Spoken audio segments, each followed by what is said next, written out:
Dia melihat Habibuna Muhammad Sallallahu Alaihi Wasallam. Seorang pemuda tersebut di dalam mimpinya melihat Rasulullah. Ditegur Habibuna Muhammad oleh orang tersebut, "Ya Rasulullah." Bahkan negurnya bukan satu kali, bahkan berkali-kali. Dipanggil nama Rasulullah di akhirat, Rasulullah tidak mau menoleh. Akhirnya orang tersebut lari menghampiri Rasulullah. Rasulullah membuang mukanya. Ditanya oleh orang tersebut, "Ya Rasulullah, aku adalah umatmu.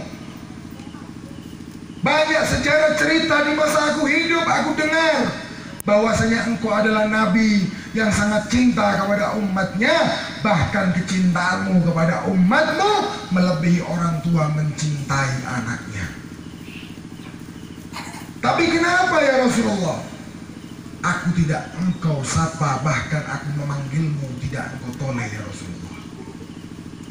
Maka Rasulullah berkata kepada orang tersebut, "Wahai fulan, wahai anak muda, sesungguhnya aku tidak tahu kepadamu dan aku tidak mengenalimu." "Loh, bukankah aku ini umatmu ya Rasulullah?" "Iya, kamu memang hidup setelah aku, berarti kamu adalah umatku. Tapi kamu adalah umatku yang tidak pernah menyebut namaku, umat yang tidak mau mengenali aku di masa hidupmu." Ini umat Rasulullah hadirin.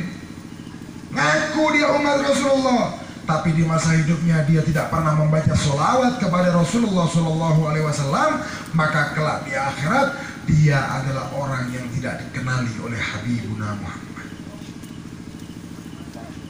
Jadi kadar pengenalan manusia, kadar pengenalan umat kepada Rasulullah, yaitu dengan banyaknya kalian membaca sholawat kepada Habibuna Muhammad. Di situ Rasulullah akan melebihi mengenali engkau, wahai hadirin.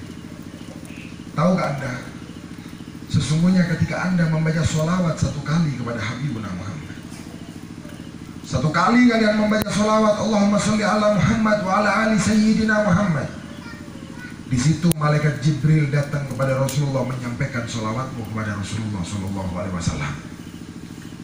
Disampaikan sholawatmu kepada Habibuna Muhammad, "Ya Rasulullah, fulan telah membaca sholawat kepadamu ya Rasulullah. Fulan ini anaknya fulan ya Rasulullah." Yang disampaikan namanya kepada Rasulullah bukan cuma kamu yang membaca sholawat, bahkan orang tuamu yang tidak ikut membaca sholawat ini juga disampaikan namanya kepada Habibuna Muhammad. Istimewa orang membaca sholawat itu hadirin. Maka dari itu pengenalan kita kepada Habibuna Muhammad yaitu perbanyaklah kita membaca sholawat kepada Rasulullah Shallallahu Alaihi Wasallam. Allahumma sholli ala Muhammad, Allahumma sholli ala Muhammad. Hadirin yang dirahmati Allah Subhanahu wa Ta'ala, ini di malam hari ini kita mengadakan acara tahunan yaitu Isra dan Mi'rajnya Rasulullah Shallallahu Alaihi Wasallam. Seperti di tahun-tahun lalu kita mengadakan juga, 2 tahun yang lalu saya hadir Isra Mi'raj kalau nggak salah, dan setahun yang lalu saya hadir Maulid kalau nggak salah. Jadi sudah berkali-kali, mudah-mudahan sampai nggak bosan. Jadi kita di malam hari ini mengadakan Isra dan Mi'rajnya Habibuna Muhammad. Apa tujuannya kita mengadakan acara Isra dan Mi'rajnya Rasulullah? Apakah untuk dibanggakan manusia? Bukan, melainkan diadakannya acara seperti malam hari ini tiada lain tujuannya yaitu untuk menambahi keimanan kita kepada Habibuna Muhammad, menambahi kecintaan kita kepada Habibuna Muhammad. Banyak umat di zaman sekarang hadirin mengaku umat Rasulullah, tapi dia tidak mensyukuri atas nikmat tersebut.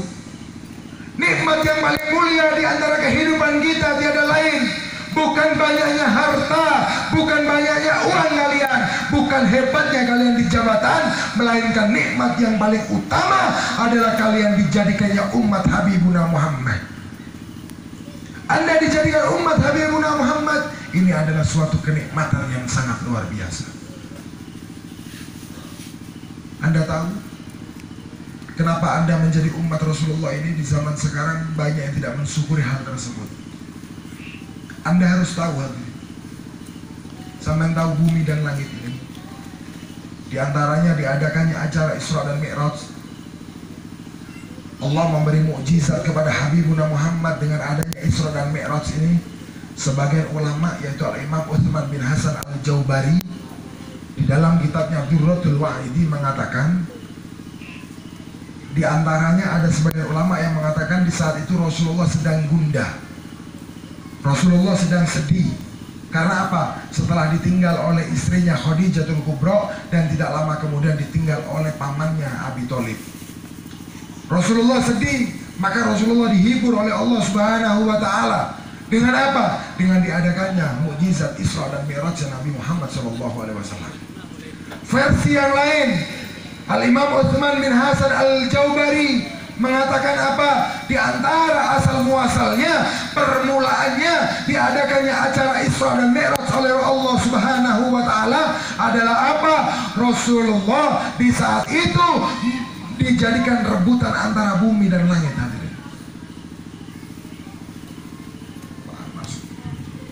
Bumi dan langit ini saling mengandalkan dirinya.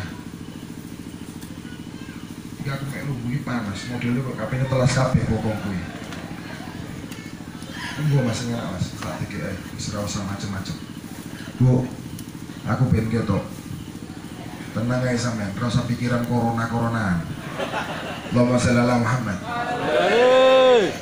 Jadi hadirin, di antaranya Rasulullah di Isra Mi'rajkannya oleh Allah itu di antaranya sebab bumi dan langit ini saling mengandalkan dirinya. Ini bumi yang Allah ciptakan tidak sempurna seperti kalian manusia. Langit Allah ciptakan tidak memiliki akal dan hati. Mereka saling menyombongkan dirinya. Apa kata langit? Wahai bumi, aku diciptakan oleh Allah di atas melebihi daripada engkau. Aku diciptakan oleh Allah di atas, lantas engkau diciptakan oleh Allah ada di bawah, wahai bumi. Maka akhirnya apa? Akhirnya bumi berkata kepada langit, wahai langit, kalau engkau diciptakan oleh Allah di atas, aku juga tidak kalah hebat denganmu. Apa kehebatanmu, wahai bumi? Kata langit. Langit berkata kepada bumi, wahai bumi, bumi berkata kepada langit, wahai langit, kalau engkau diciptakan oleh Allah di atas, aku sama Allah diberi keindahan dengan laut, yang mana laut tersebut banyak manfaatnya untuk penduduk bumi. Kalau engkau apa manfaatnya? Hanya ada di atas.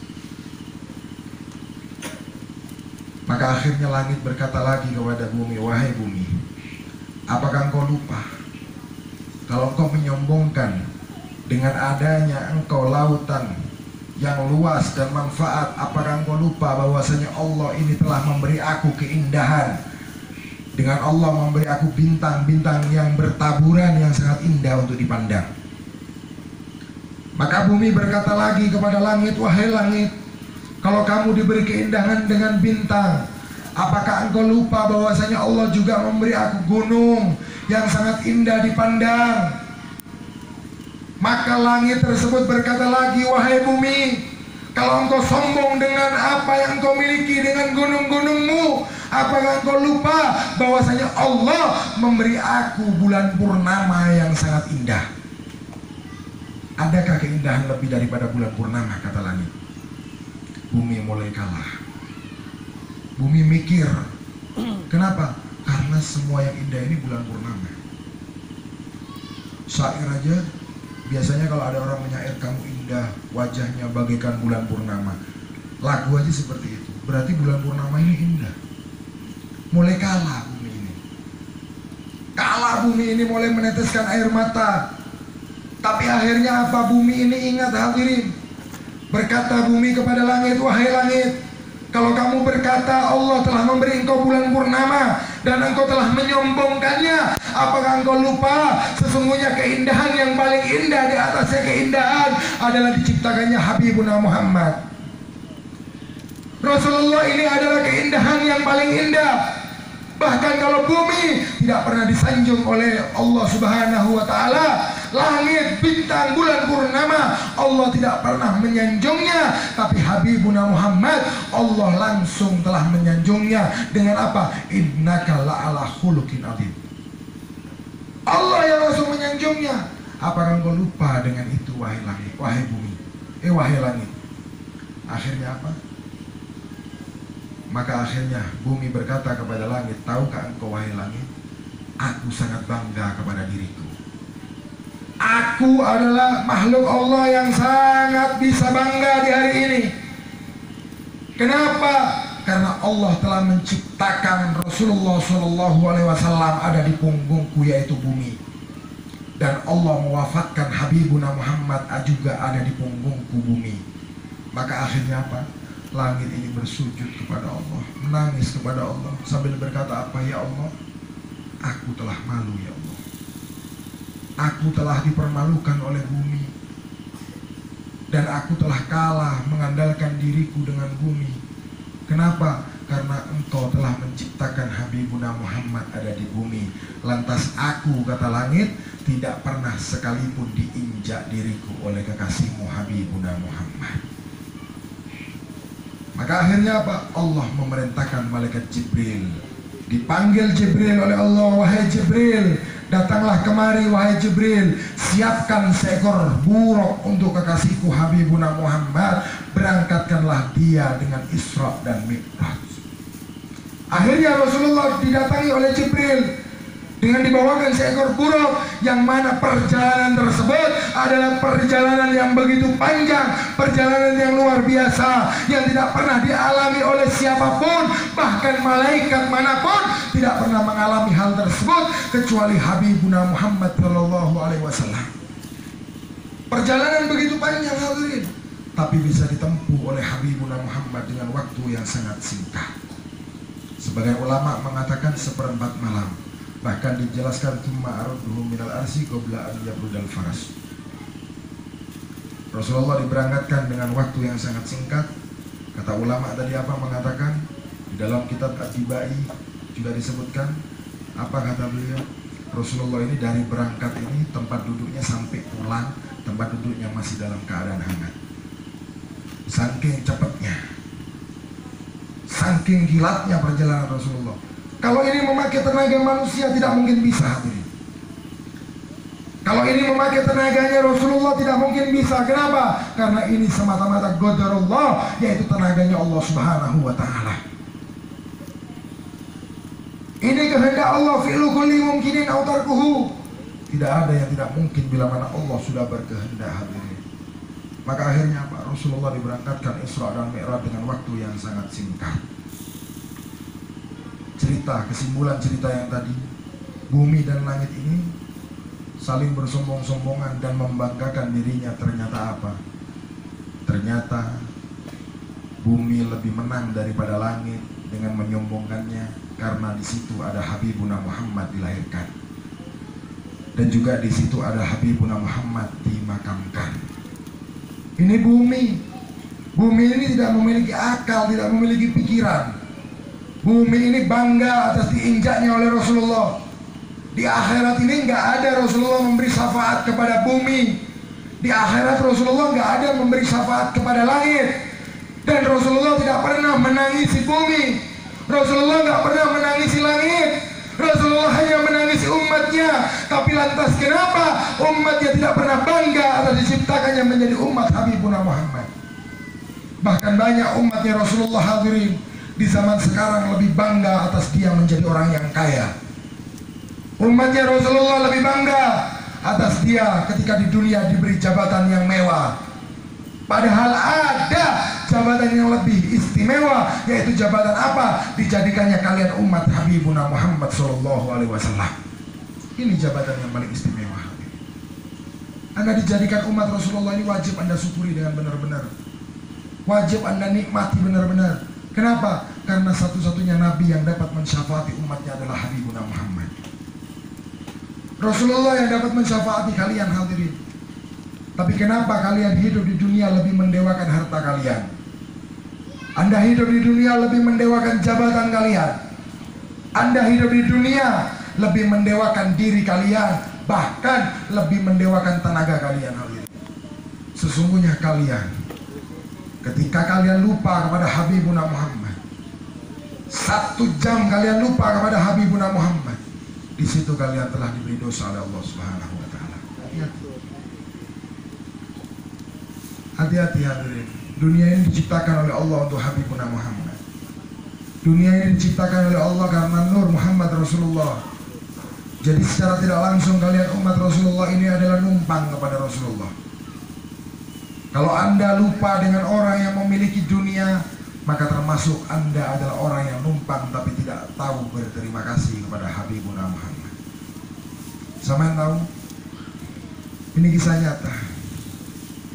Pernah saya alami, mungkin saya pernah cerita juga di sini. Karena saya ini kalau habis ceramah itu sering lupa. Kadang-kadang yang pernah saya ceramahkan lagi. Tapi harap dimaklumi, saya ini manusia. Syukuri aja, berarti saya ini bukan malaikat. Jadi pernah suatu ketika saya pulang dari pengajian, saya bawa makanan banyak. Ini di daerah hulu sungai, arah ke hulu sungai.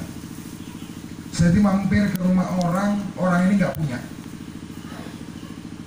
Lama-lama nggak kesel juga.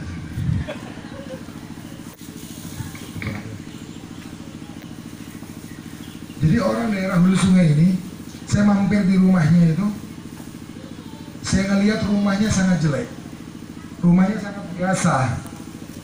Lah orang tadi itu saya hampiri, dia bilang apa? Alhamdulillah, nggak pernah ada Habib masuk rumah saya. Habib, silakan Habib masuk. Dicium saya, diciumi saya. Ini laki-laki tapi Bu, hati-hati jangan mikir aneh sama. Ini laki-laki sudah tua, ciumin saya. Iya nggak sahwat saya, biasa aja. Kalau sampai yang ciumin saya, bahaya, bisa nggak pulang saya nanti. Ini akhirnya apa? Dari dia senangnya sampai saya dipeluk dengan erat. Setelah saya duduk, saya bilang ke sopir saya bilang apa? Tolong ambilin makanan di mobil. Saya ambilin makanan di mobil, saya kasih sama orang tersebut. Saya tawarin makan, Pak silakan makan. Dia bilang apa? Saya mau makan Bib, asalkan sampai ikut makan juga. Saya tanya kenapa? Karena guru sekumpul pernah ngomong kepada saya, barang siapa yang makan dengan duriannya Rasulullah, maka nanti di akhirat akan makan bersama Habibuna Muhammad. Akhirnya apa? Saya ikut makan. Saya ini makannya lumayan banyak, kan gemuk saya.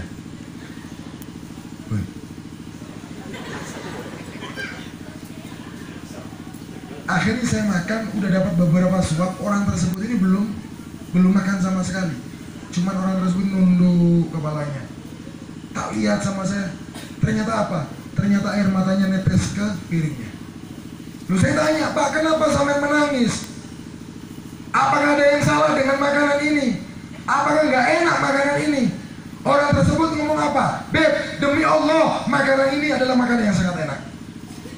Loh tapi kenapa kamu menangis? Orang tersebut berkata apa? Beb, saya merasa saya ini hidup di dunia ini numpang kepada Rasulullah. Saya sadar bahwasanya saya ini numpang kepada Rasulullah. Dan ketahui Beb, sesungguhnya saya setiap makan dan minum, saya wajibkan daripada diri saya untuk ingat kepada Rasulullah. Lu kok bisa seperti itu? Iya Beb, karena ketika saya makan atau minum, maka demi Allah, makanan yang saya makan ini adalah makanan yang masuk dalam keadaan haram. Kenapa? Karena saya lupa dengan kekasih Allah yaitu Habibuna Muhammad. Nangis saya. Subhanallah. Ini kalian harus ingat kepada Rasulullah. Kalian wajib ingat kepada Rasulullah hadirin. Kenapa? Karena kalian adalah umat yang selalu disebut oleh Rasulullah. Coba kalian lihat bagaimana Rasulullah menginginkan kalian umatnya menjadi orang yang selamat dunia akhirat. Bagaimana Rasulullah ini selalu mengidam-idamkan, mendamba-dambakan umatnya sebagai orang yang selamat dunia akhirat. Bahkan suatu ketika Rasulullah sedang sakit, Rasulullah ini mau dicabut nyawanya oleh malaikat Israel. Datang Israel ke rumah Rasulullah dengan menjelma sebagai manusia. Maka Israel menyebut salam kepada Rasulullah, Assalamualaikum ya Rasulullah. Maka yang keluar di saat itu adalah Fatimah Az-Zahra. Fatimah berkata kepada Israel, siapakah engkau wahai orang laki-laki? Bila mana engkau ada perlu dengan bapakku, dengan Rasulullah, maka engkau kembalilah di kemudian hari. Karena Rasulullah di saat ini sedang sakit. Maka akhirnya apa? Israel pergi. Fatimah masuk ke dalam rumahnya lagi, bertemu dengan Rasulullah, ditanya oleh Rasulullah. Rasulullah tanya kepada Fatimah, siapakah yang datang wahai Fatimah? Maka akhirnya apa?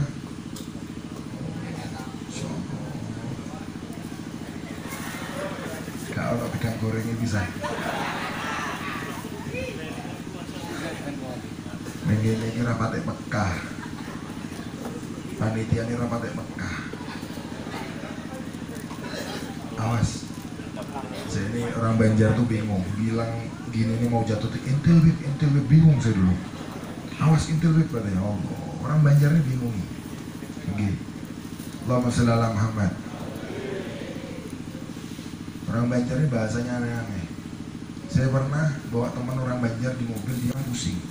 Dia ngomong, mobil kepala ulun hanyut katanya. Lalu nggak ada banjir, hanyut kemana? Loh, kepala kamu kan masih nempel, enggak, tapi hanyut katanya. Allah, orang kepalanya masih ada bilangnya hanyut. Allahumma shalli ala Muhammad. Jadi ini hadirin, akhirnya Sayyidah Fatimah masuk ke dalam rumah Rasulullah lagi, bertemu dengan Rasulullah. Masuk ke dalam bertemu dengan Rasulullah. Apa yang ditanya oleh Rasulullah? Ya Fatimah, siapa yang datang wahai Fatimah?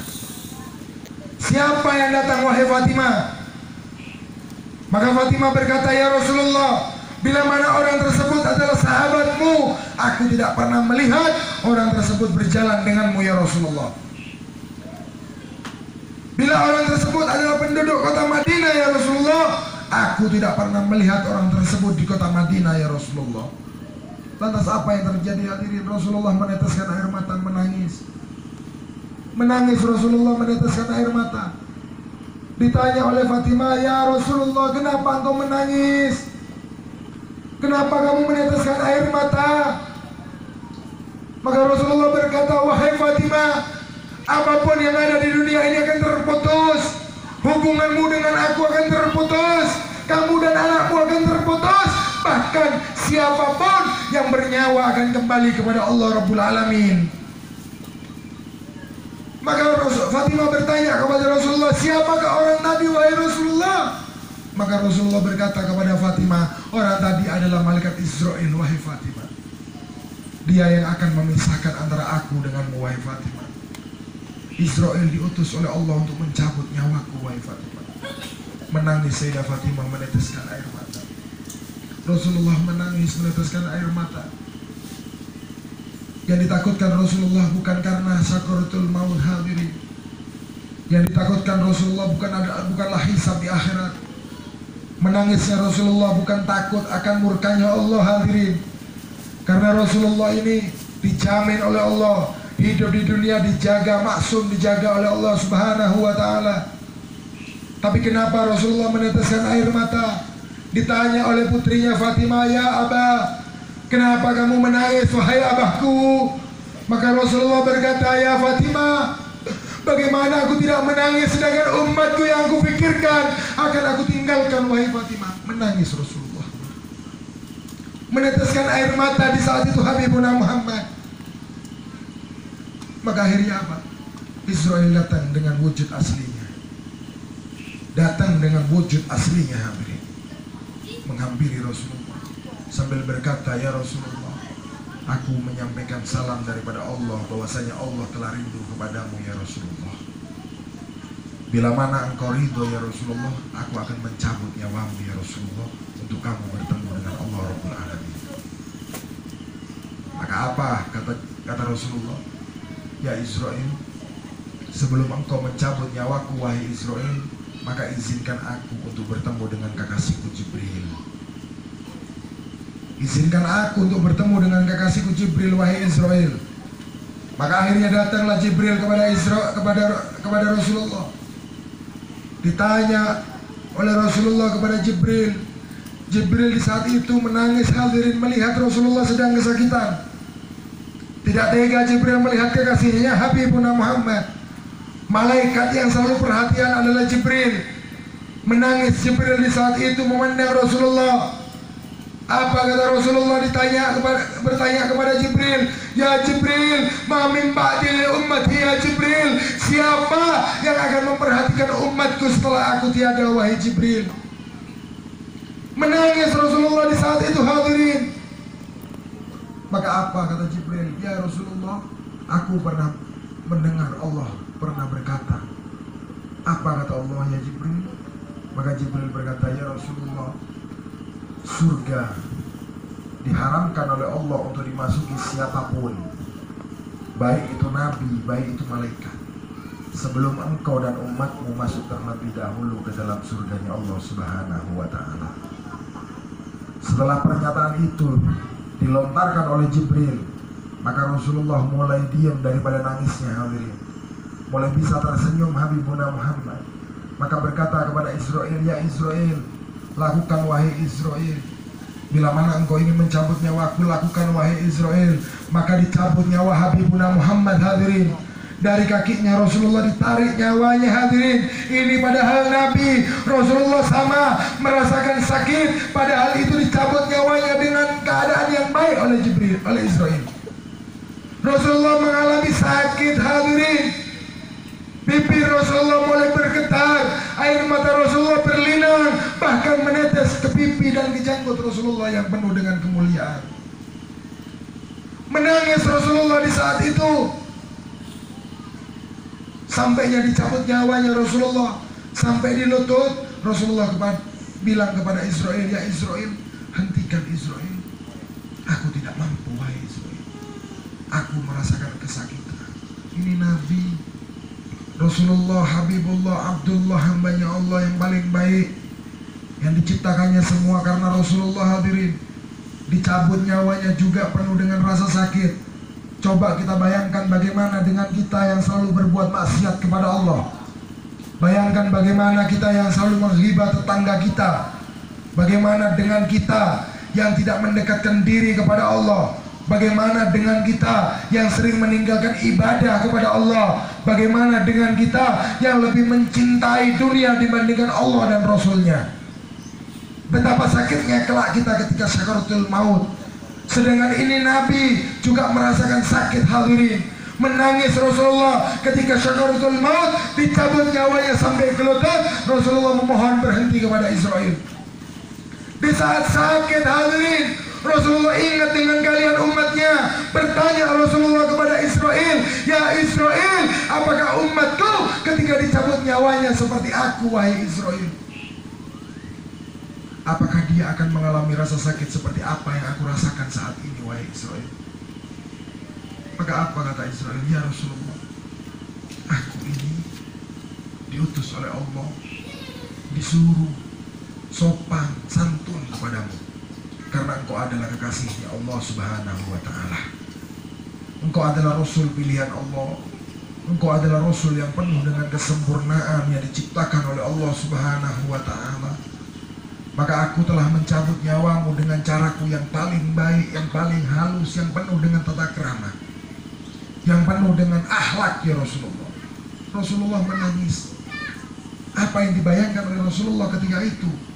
Rasulullah membayangkan bagaimana umatnya, hadirin. Bagaimana kalian umatnya. Kata Rasulullah, aku Nabi dicabut nyawanya sudah tidak mampu. Bagaimana ketika umatku kelak?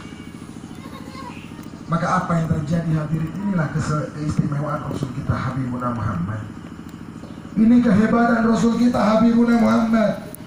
Bukan di saat bahagia, bukan di saat istimewa, bukan di saat sehat, tapi di saat sekarat pun, di saat sakit pun, beliau selalu memikirkan kita umatnya. Bahkan di saat syakaratul maut, beliau mengangkat tangan kepada Allah. Di saat kesakitan, beliau memohon kepada Allah. Memohon kepada Allah untuk apa? Untuk memohonkan umatnya, hadirin. Apa yang diminta oleh Habibuna Muhammad? Ya Allah, jikalau umatku mengalami rasa sakit lebih daripada apa yang aku rasakan saat ini, ya Allah, maka limpahkanlah rasa sakit umatku kepada aku, ya Allah. Limpahkanlah rasa sakit umatku kepada aku, ya Rabb, karena aku tidak mampu melihat umatku dalam keadaan kesakitan, ya Allah. Ini Rasulullah. Ini Habibuna Muhammad memikirkan kita umat. Tapi kenapa umat Habibuna Muhammad tidak pernah memikirkan Habibuna Muhammad? Kenapa umat Habibuna Muhammad tidak pernah memikirkan Habibuna Muhammad? Kalau di zaman dahulu Rasulullah berkorban untuk umatnya, menghabiskan harta istrinya untuk umatnya, jiwa raganya dikorbankan untuk umatnya. Tapi tidak sedikit di zaman sekarang umat Habibuna Muhammad mengaku umat Rasulullah, tapi mereka tidak mau mengorbankan hartanya untuk Habibuna Muhammad. Contohnya mana?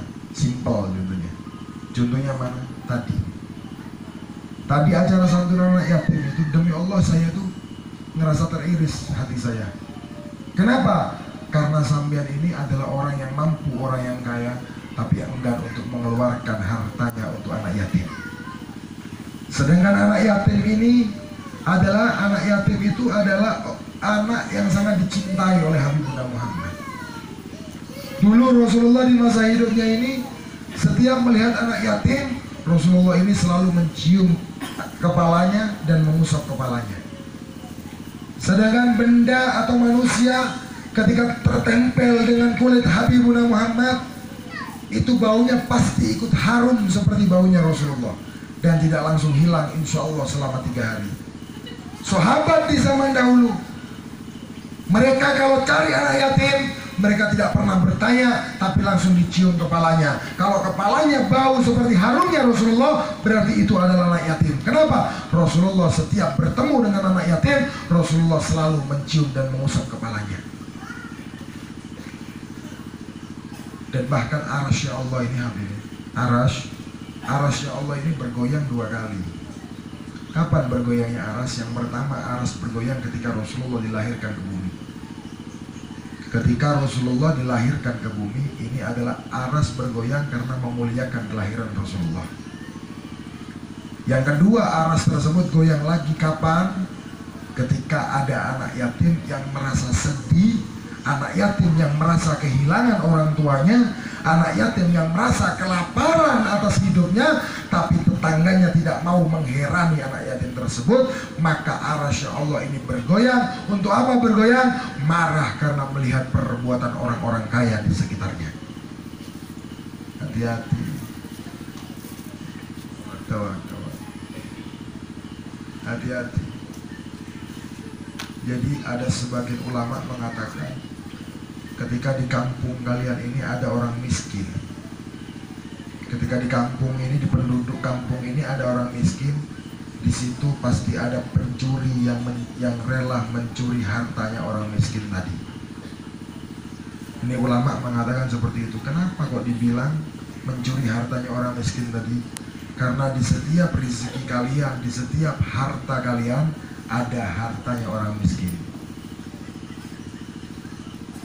Jadi kalian diwajibkan untuk sedekah. Gak ada orang itu melarat karena sedekah, Bu. Ada kan misal ada si fulan, itu melarat sekarang bangkrut gawean, kenapa? Karena sedekah. Gak ada. Gak ada ceritanya. Kenapa? Sampai tahu Abdurrahman bin Auf. Abdurrahman bin Auf ini ketika itu mendengarkan Rasulullah berdakwah. Ketika Rasulullah berkhutbah, beliau mendengarkan barang siapa yang di hidupnya dia adalah orang yang penuh dengan kenikmatan di masa hidupnya, maka kelak orang tersebut matinya ketika yang lain masuk ke dalam surganya Allah dengan cepat, maka orang yang kaya tersebut akan masuk ke dalam surganya Allah dengan penuh keterlambatan. Kenapa? Karena orang tersebut masih dihisab oleh Allah Subhanahu wa Ta'ala. Abdurrahman bin Auf bingung karena dia takut tidak masuk surga bersama Rasulullah, karena dia takut akan terlambat untuk bareng dengan Rasulullah. Maka Abdurrahman bin Auf ini mensedekahkan semua hartanya. Bukan sedikit daripada hartanya, tapi semua hartanya disedekahkan. Kenapa? Karena dia lebih mencintai Rasulullah dibandingkan dunia. Dikorbankan semua hartanya, disedekahkan semua hartanya. Padahal ketika itu Abdurrahman bin Auf adalah orang yang paling kaya di zaman itu. Dihabiskan hartanya. Tapi apa yang terjadi ketika Abdurrahman bin Auf mensedekahkan hartanya, dihabiskan hartanya? ternyata Allah memberi hartanya lebih berkah 2 kali lipat, dilebih banyakkan oleh Allah dengan jaminan Abdurrahman bin Auf adalah orang yang dermawan dan dijamin oleh Allah kelak matinya masuk ke dalam surga dalam keadaan cepat. Ini kalau sekarang enggak, orang ini hidup di dunia matematika yang didapat. Sama makanya kalau sekolah SD itu belajarnya jangan matematika doang. Ini enggak matematika. Kadang ada ibu, itu saya pernah dengar. Anak pian kenapa sampai sekolah, cukup aja sudah, yang penting bisa ngotek kalkulator, cukup aja sudah. Yang penting bisa tambah-tambahan, kurang-kurangan, kali-kalian cukup udah. Bisa bisnis kayak punya sudah ganal katanya. Oh. Padahal kalau orang ini hidupnya penuh dengan kalkulator, Bu, ini nggak akan mau sedekah. Kenapa nggak mau sedekah? Mereka ini akan jadi orang yang hubud dunia. Sedangkan orang, ketika orang tersebut hubud dunia, kata Rasulullah, hubud dunia kulli khati'ati. Hubud dunia ra'sun kulli khati'ati. Cinta dunia itu adalah kepala daripada semua kejelekan.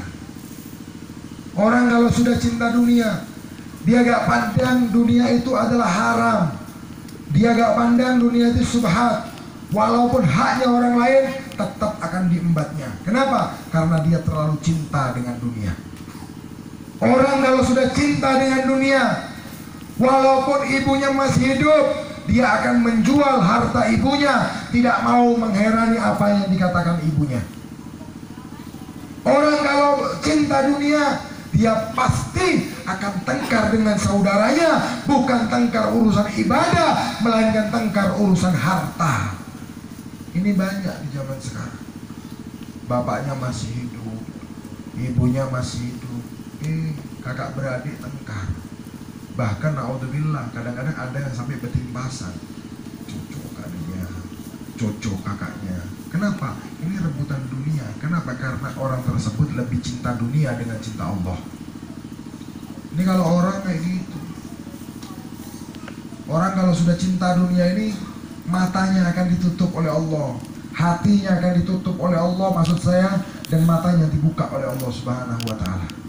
Kalau sudah hatinya tertutup, matanya saja yang melihat, maka semua yang dipandang oleh matanya akan diembat oleh mereka. Kenapa? Karena orang tersebut tidak takut kepada Allah Subhanahu wa ta'ala.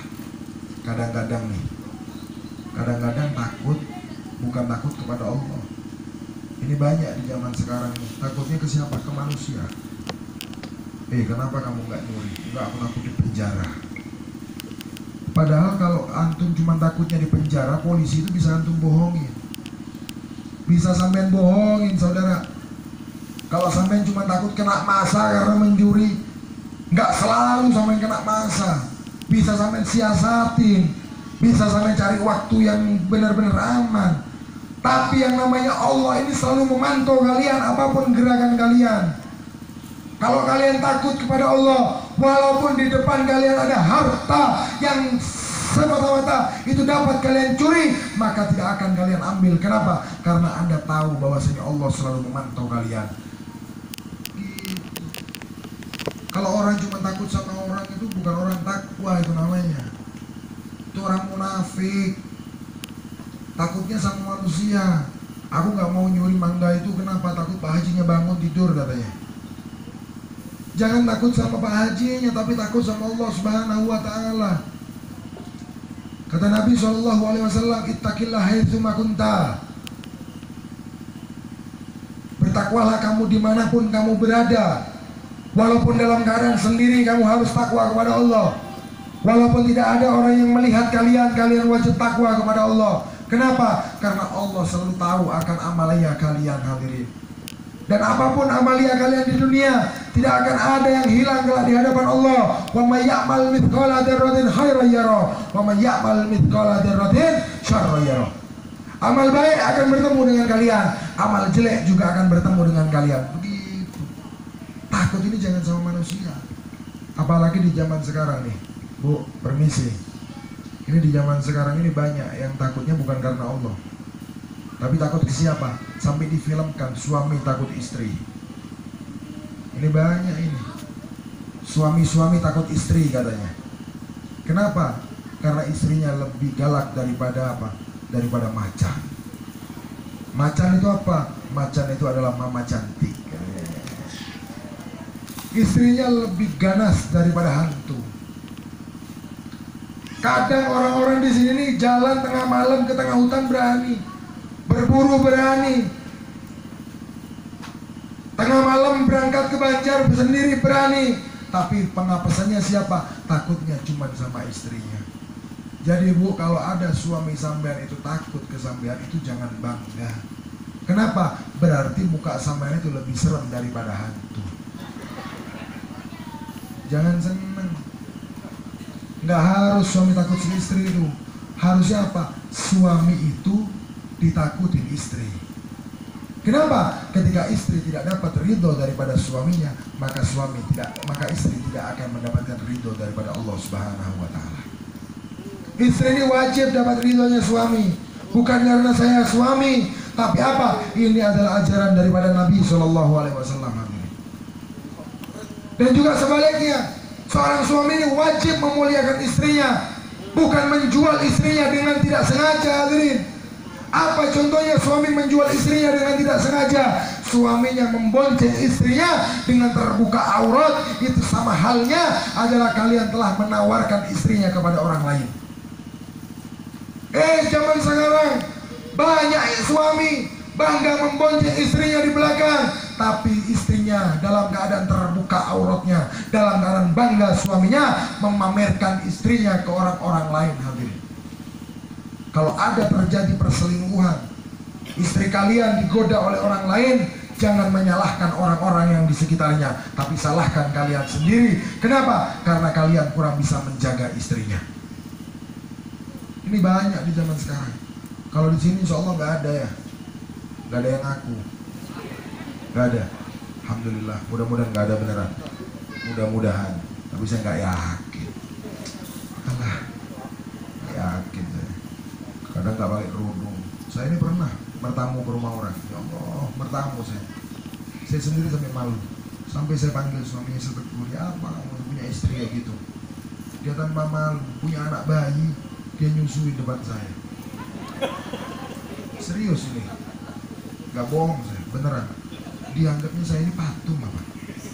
Dianggap saya ini nggak punya syahwat apa? Saya ini manusia sama dengan kalian, punya syahwat. Saya bukan malaikat, saya juga punya nafsu. Apalagi saya di Kalimantan ini sendirian, nggak punya istri. Waduh, bingung saya ngeliat kayak gitu. Saya panggil suaminya, suruh tutup istri kamu, suruh menyusui di dalam, di kamar. Ini banyak. Ketika perawan dijaga, sudah punya suami, malah terbuka. Banyak ini hadirin. Saya kadang-kadang jalan di daerah Jawa itu. Di Jawa itu banyak perempuan-perempuan yang terbuka. Coba umurnya 17 tahun enak dipandang. Ini umurnya sudah bau tanah, terbuka badannya.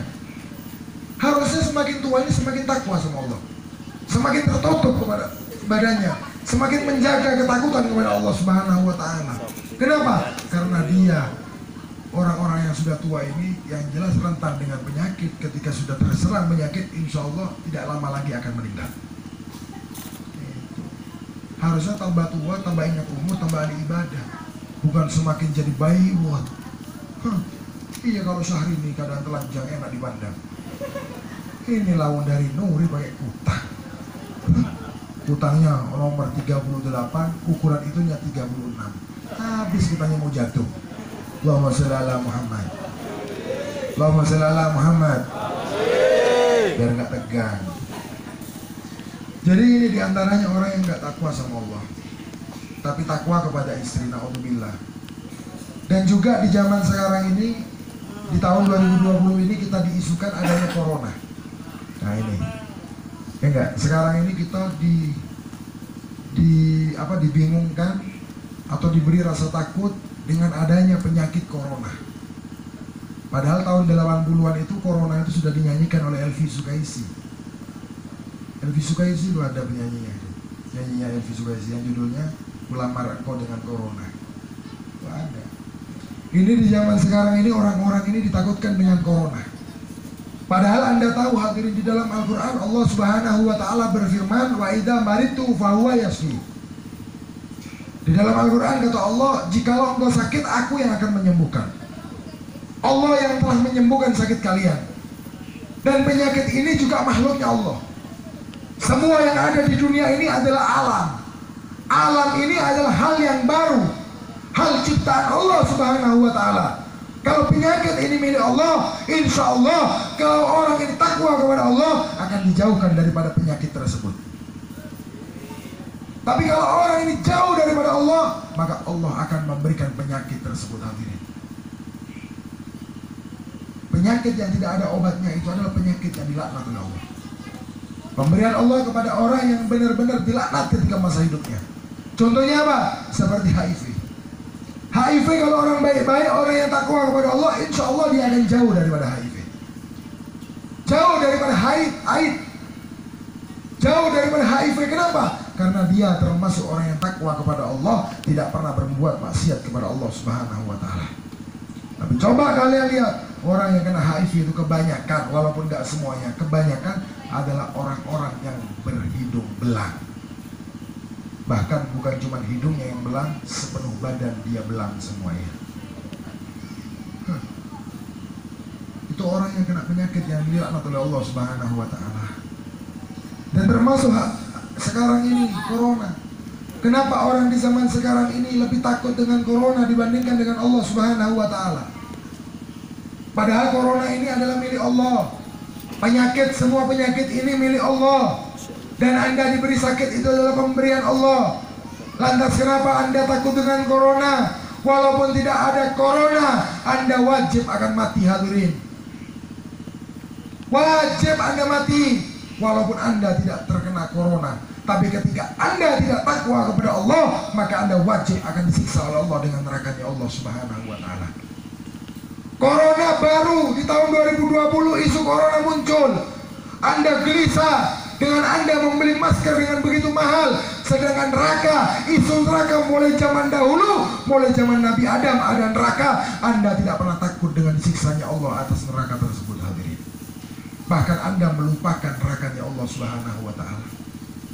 Sedangkan neraka ini ada diciptakan oleh Allah untuk orang-orang yang tidak takut kepada Allah Subhanahu wa Ta'ala.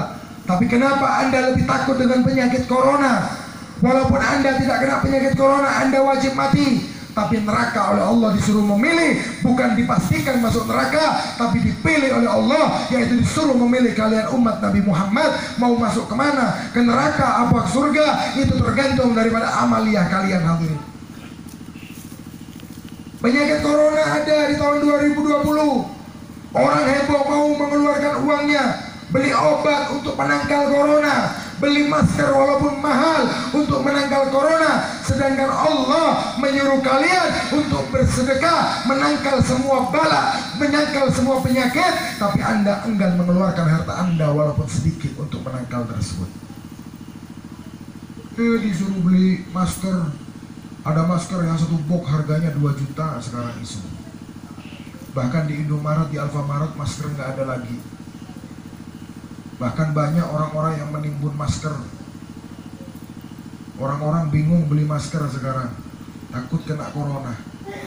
Sedangkan neraka diancamkan kepada kalian mulai dari zaman dahulu, mulai zaman Nabi Adam. Di Nas di dalam Al-Quran ada neraka. Ulama-ulama menceritakan neraka, tapi umat Muhammad gak ada yang takut. Padahal Anda disuruh, kalau corona disuruh beli masker Anda mau. Tapi kenapa dengan adanya penyakit-penyakit ini bahkan neraka bisa ditangkis, bisa dihalangi dengan adanya sedekah. Tapi kenapa umat Nabi tidak mau bersedekah? Bahkan mereka lebih memilih masuk ke dalam neraka walaupun tidak sengaja. Ini umat Nabi nih. Banyak umat Nabi di zaman sekarang nih lupa dengan adanya neraka. Mereka dengan corona takut. Mereka dengan Allah tidak pernah takut. Bahkan mereka sengaja meninggalkan sholat kepada Allah Subhanahu wa Ta'ala. Bahkan tidak sedikit umat Muhammad di zaman sekarang yang rela menyekutukan Allah Subhanahu wa Ta'ala. Itu orang luar biasa. Ini orang ini berarti nggak tahu diri. Neraka diancamkan kepada mereka. Tapi apa? Ketika ada ancaman di TV, disiarkan oleh Bapak Presiden kita bahwasanya Indonesia itu ada 2 penyakit yang akan menyerang di Indonesia semuanya. Sekarang ada 2 korban yang telah meninggal, katanya Bapak Presiden. Semua orang takut berbondong-bondong beli masker.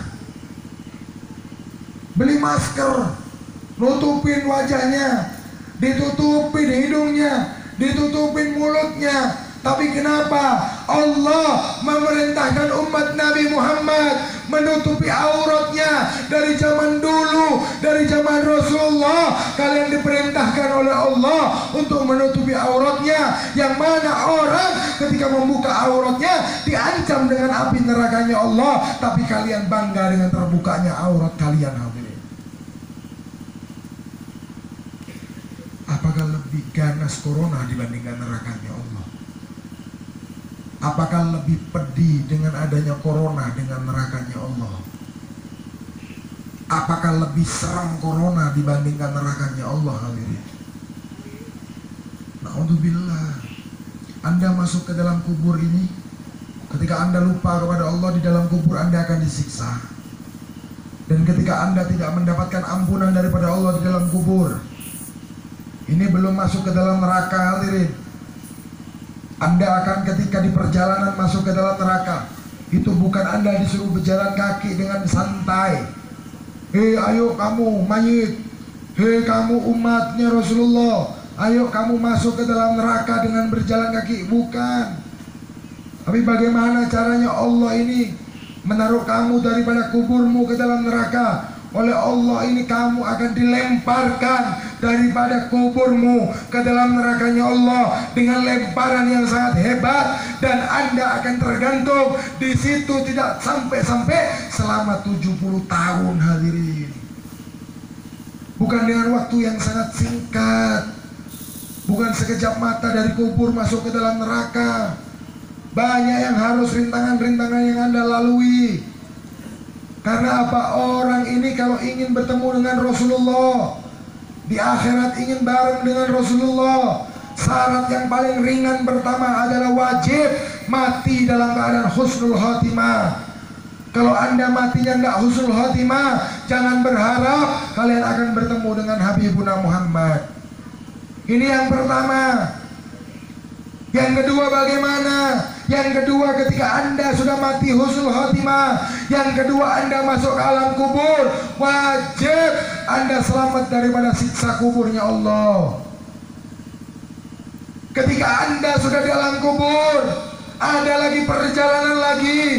Di mana perjalanan tersebut? Anda akan dibangkitkan di mahsyar. Ketika di mahsyar itu dilihat daripada amal Anda di dunia. Ketika amal Anda buruk, Anda akan merasa kepanasan. Dan di saat itu, hadirin, mahsyar dengan manusia ini lebih banyak manusia. Mahsyar ini tidak cukup. Mahsyar ini sempit karena banyaknya umat Nabi. Yang mana ketika itu umat Nabi ini akan dibangkitkan daripada kuburnya oleh Allah. Dan di mahsyar dia akan berdiri, hadirin. Dilihat daripada amal mereka di dunia. Yang mana ketika mereka berdiri, bukan langsung istilah ke tanah, hadirin. Tapi yang Anda injak di bawah Anda adalah ada 1000 kaki manusia. Dan di atas Anda ada 1000 kaki yang menginjak kaki Anda, hadirin. Coba kita bayangkan sekarang. Kita bayangkan sekarang kaki Anda terinjak oleh orang lain aja, Anda sudah menjerit kesakitan. Lantas bagaimana kita ketika nanti di akhirat di mahsyar, kaki kita akan diinjak oleh orang 1000 di atas Anda, hadirin. Betapa sakitnya Anda. Dan di saat itu ketika orang tidak mendapatkan rahmat daripada Allah, orang tersebut akan mengalami kepanasan. Dan daripada tubuhnya tersebut akan keluar keringat yang sangat hebat. Bahkan keringat tersebut akan menenggelamkan dirinya sendiri, hadirin. Ini umat Nabi. Dan akhirnya apa? Ketika Anda selamat daripada mahsyar, ada lagi perjalanan, yaitu apa? Sirat. Ada lagi perjalanan sirat. Ketika Anda baik hidupnya di dunia, maka Allah akan menjalankan Anda di sirat dengan penuh dengan kecepatan. Tapi ketika Anda hidup di dunia ini penuh dengan dosa kepada Allah, dosa kepada tetangga Anda, sering menghibah tetangga Anda, sering menjelek-jelekkan, sering mencaci maki tetangga Anda, maka Anda akan tersayat daripada sirat tersebut. Kenapa? Karena sirat tersebut lebih tajam daripada 1000 silet hadirin. Anda kena silat aja udah berdarah, apalagi sirat. Coba kita bayangkan. Makanya oleh Allah ketika Anda ingat dengan kematian, Anda diberi pahala oleh Allah. Enak jadi umat Islam ini, umatnya Nabi Muhammad. Kenapa? Ingat mati aja udah diberi pahala oleh Allah. Ingat neraka diberi lagi pahala oleh Allah. Kenapa? Karena orang yang ingat dengan kematian, orang yang ingat atas nerakanya Allah, pasti dia adalah orang yang takut kepada Allah Subhanahu wa ta'ala.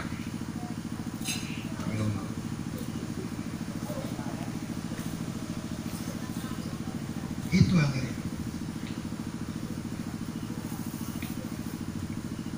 Tapi di zaman sekarang ini banyak umat Rasulullah yang lupa atas itu semuanya. Bahkan lupa dengan perjuangan Rasulullah. Bahkan mereka lebih cinta kepada dunia. Dulu pernah saya bilang satu hadis Rasul Shallallahu Alaihi Wasallam, Inna dunya mal'unatun mal'unun ma fiha.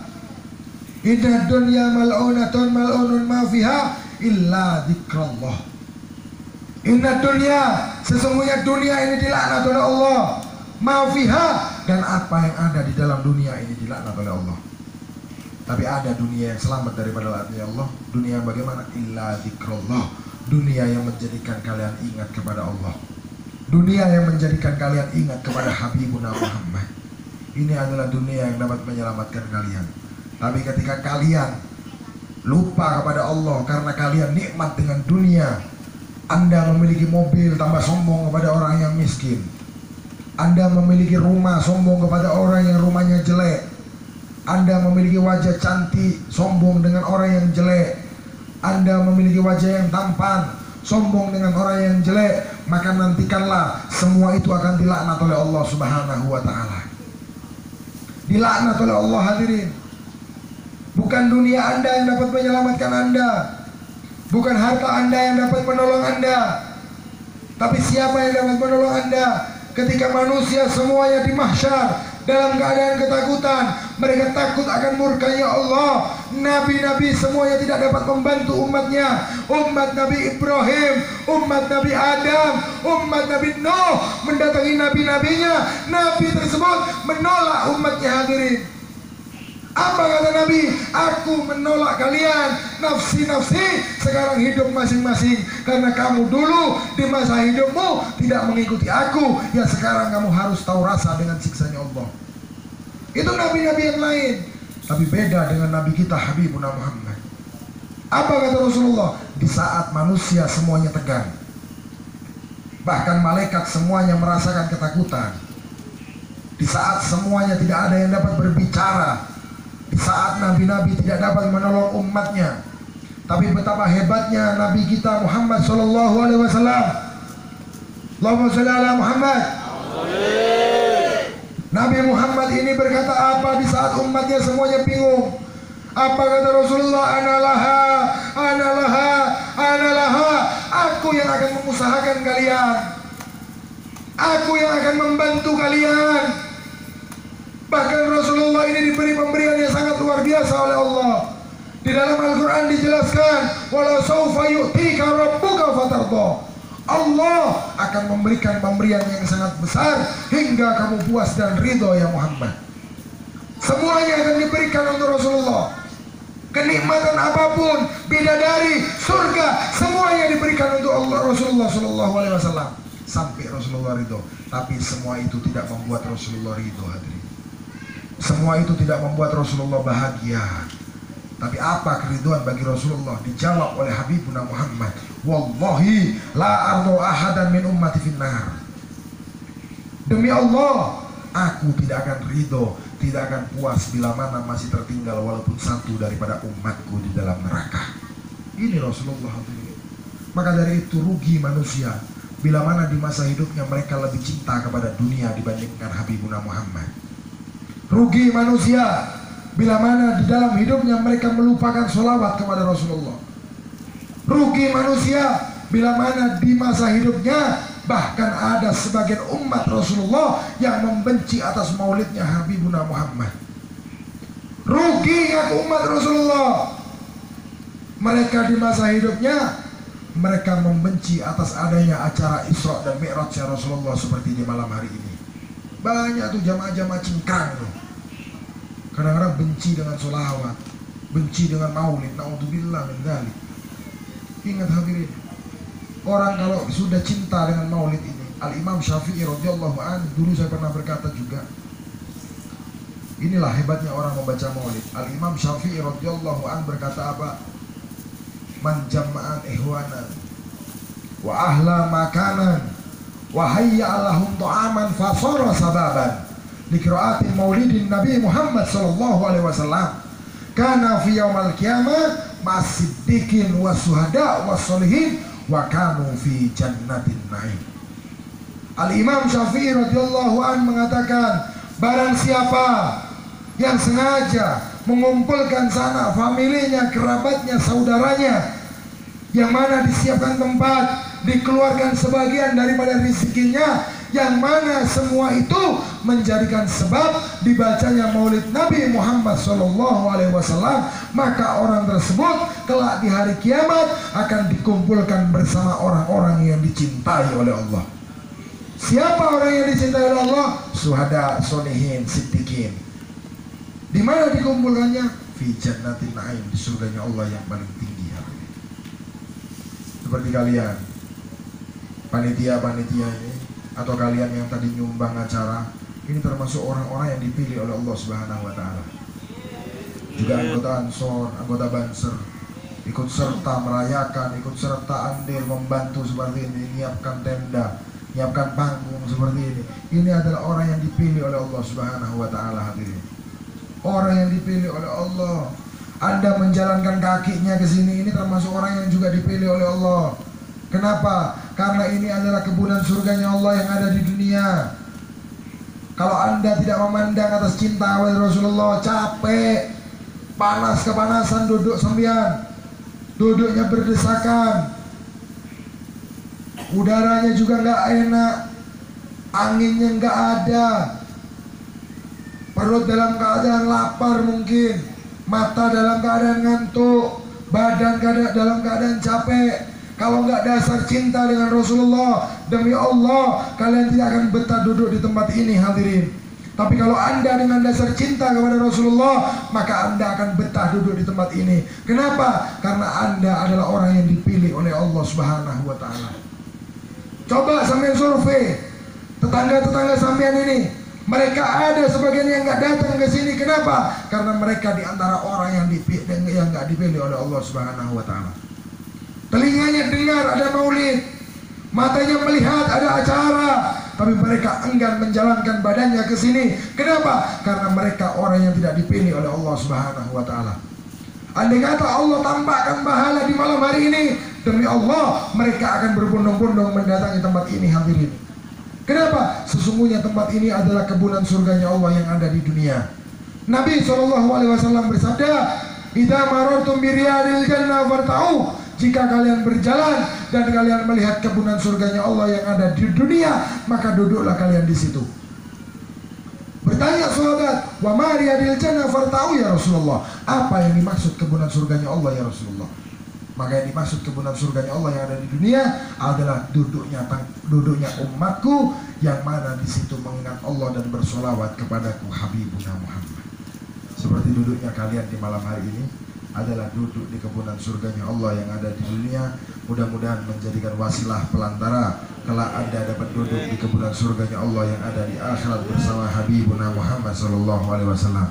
Hadirin yang dirahmati Allah Subhanahu wa Ta'ala, kesimpulan daripada ceramah saya yang mungkin kesana kesini, ke hulu ke hilir tadi, itu adalah lebih cintailah Rasulullah dibandingkan harta kalian. Lebih cintailah Rasulullah bahkan lebih daripada nyawa kalian. Jangan pernah sayang kalian atas harta kalian. Karena apa? Rasulullah mengorbankan hartanya untuk umatnya, mengorbankan jiwa raganya untuk umatnya. Dan satu pesan saya di dalam Isra dan Mi'raj, intinya adalah sholat. Jangan pernah kalian tinggalkan sholat kepada Allah. Kalau bisa sholatlah kalian dalam keadaan berjamaah. Bila yang punya suami, sholatlah kalian di rumah dengan suaminya. Bila mana kalian punya anak, bawa anak kalian untuk sholat. Jangan Anda takut dengan penyakit corona. Kenapa? Karena ketika Anda beriman kepada Allah, Anda tidak akan pernah takut dengan corona, tidak akan pernah takut dengan manusia, tidak akan pernah takut dengan apapun. Pasti Anda akan lebih takut kepada Allah Subhanahu wa Ta'ala. Karena apa? Karena ketika orang takwa kepada Allah, tidak mungkin kalian itu akan diberi bala bencana oleh Allah. Pasti kalian akan dimuliakan oleh Allah di dunia, hadirin. Dimuliakan kalian oleh Allah ketika kalian bertakwa kepada Allah Subhanahu wa Ta'ala. Ada itu yang ada sebagian ulama itu sudah dijelaskan kan, ya amanal khaifin aminna mimman khaf, ya amanal khaifin salimna mimman khaf, ya amanal khaifin najina mimman khaf. Ya Allah, Allah, lindungilah saya dari rasa takut ini. Allah, selamatkanlah saya. Ini sudah cukup. Gak usah masker, gak usah yang lain. Kalau mau ikhtiar boleh, tapi jangan berlebihan. Jangan masker mahal kalian beli, rugi.